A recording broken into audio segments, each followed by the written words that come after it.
Hit it. This is mine. Power rankings. There are many like it, but this one is mine. Power rankings. All right, everybody. I'm fresh back from my scouting trip, looking at everybody's sidelines across the National Football League. Keep making jokes, man. This is what I do. Here's what I've got.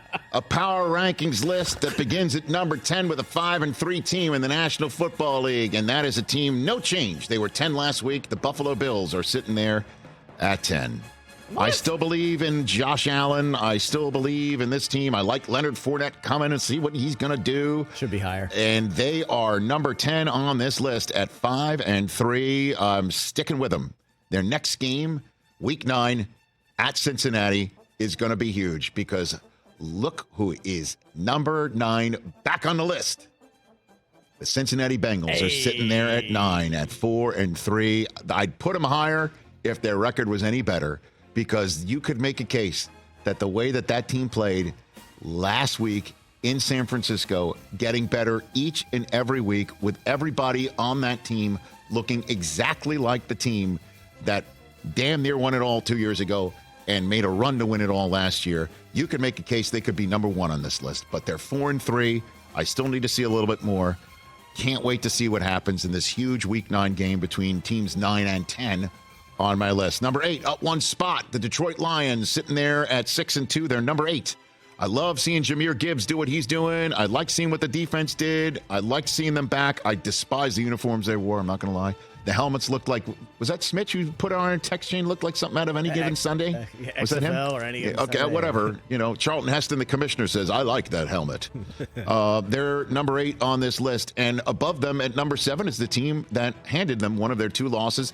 The Seattle Seahawks, baby. They're 5-2. They are in first place in the NFC West. And keep not believing in them because of Geno Smith. Keep not believing in him. Jackson Smith and Jigba scored twice in as many weeks. The offense appears to be getting a little bit better. The defense is absolutely improved by the addition of Leonard Williams. They're 7th on my power rankings list. Number 6, up one spot. TJ's varsity, the Dallas Cowboys, sitting there at 6. I thought that was a very impressive evisceration of the Rams, which is not as good as a silence of Very the Lambs. impressive evisceration. They silenced the Rams, okay? They were terrific, and I just need to see this more consistently. I need to see it this week in Philadelphia. That's what I need to see, because that's the way for them to basically snap the NFL world by the lapels and say everything that you've been trolling us about out the window, and everything that Jerry Jones was saying about this roster going into a trade deadline where you had to call him to make a deal with Dallas is absolutely true.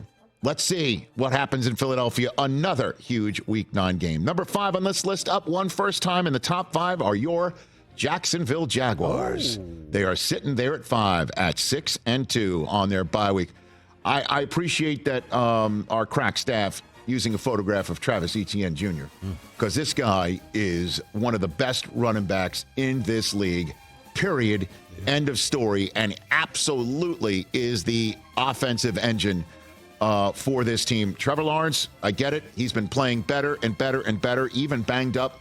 The Calvin Ridley's hardly done a lick in terms of, a consistent contribution. But I do still like the wide receiving core. Defensively, they're playing well. That was a Stones W in Pittsburgh last week. Jacksonville's number 5.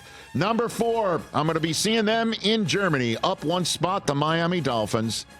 They still have, in my mind, the most dynamic offense in this league, led by a guy who, if I'm not mistaken, in the place where Josh McDaniels just got told to leave his place of business, he is the leading favorite to be most valuable player through 8 weeks is Tua Tagovailoa, correct? Yeah, that's the way it is.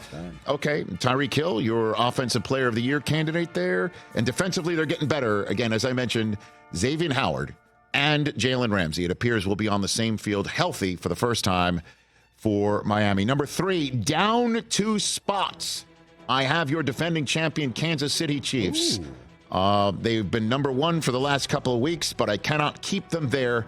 based on the way they played last week. I know the guy on the screen had the flu, and you know what? I guess Jordan's got to give the current Steph Curry of the sporting NFL world a tip or two on how to overcome that flu.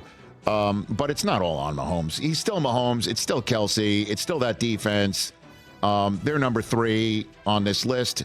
We will see them in Frankfurt, Germany on NFL Network on Sunday. Number 2 on this list, up 1 spot, are the Baltimore Ravens. I got to tell you, I think the Ravens, if they took on the Chiefs right now, if you saw what the Broncos did to them, well, I think the Ravens have the ability to do that to most everybody in this league. And boy, would I love to see a Super Bowl between Lamar Jackson leading the Baltimore Ravens onto the field against my number 1 team through 8 weeks, currently atop my power rankings once again, as they are atop the NFL in terms of best record, 7-1 Philadelphia. How would Jalen Hurts v. Lamar Jackson, the 2 running games, A.J. Brown, and so on, and the defense of the Ravens, how would that be for the entire country to chew on? And it's entirely possible that we see that. That's a fun one. Sirianni versus Harbaugh, That is fun. fun. That's entirely possible. But the Eagles have Dallas in front of them. The Ravens, it's kind of wild. My power rankings, they are led by the Philadelphia Eagles. And going into week 9, my number 1 team is taking on my number 6 team. My number 2 team in the Ravens is taking on my number 7 team in the Seahawks. My number 9 team in Cincinnati is taking on the number 10 team, Buffalo. Jacksonville is, and my number 3 team is taking on my number 4 team. I'll be calling that game. I cannot wait, on NFL Network, Chiefs versus Dolphins. And the Lions are on a bye, and so is the team that dropped out. I assume, Chris, when you said, I know one team that better not be on it, I'm assuming you meant the San Francisco 49ers, and they went from 4 all the way off my list. They are not, for the first time in 2023, a member of my select club known as the Rich Eisen Power Rankings. Was that who you were referring to? Good rankings. One team that better not be on it? I don't forget. I don't want to make anybody upset. That was it. That had to be it. Obviously. I like these. I think I would have had the Lions a little higher. Then who? You can't put them above the Seahawks. The Seahawks beat them. Yeah, but that was like a month ago. No, it wasn't. It was more than a half ago. Exactly. Week 2. I think I would have had the Lions above. I think I would have had the Lions 6, and I would have flip-flopped Bills and Bengals. So you would put the Cowboys up there? Why do you flip-flop the Bills and Bengals? They both have the same number of losses. You think the Bills are better than the Bengals right now? After what you just saw? I'm concerned for Buffalo this weekend. Are you kidding me? Josh Allen was limited in practice today. Something is up there where they're easing him through stuff. Like they're giving him rest days like he's Von Miller. And maybe I would have had them number 9s then.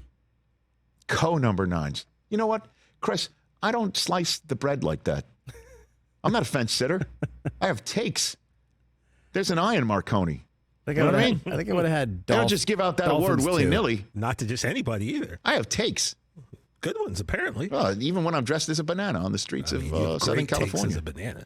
The San Fernando ones. Valley had no idea what was coming. You got the there. right 10 teams. Okay. Look at us. Look at us. All getting together like that. Yeah. Boom! Thank you. See, it's great when someone pays attention. Pays attention to the show. This person sitting next to me paying attention makes the show better. Good job, Philly. No problem. Catch the Rich Eisen Show every single day on the Roku channel, 12 to 3 Eastern, for free.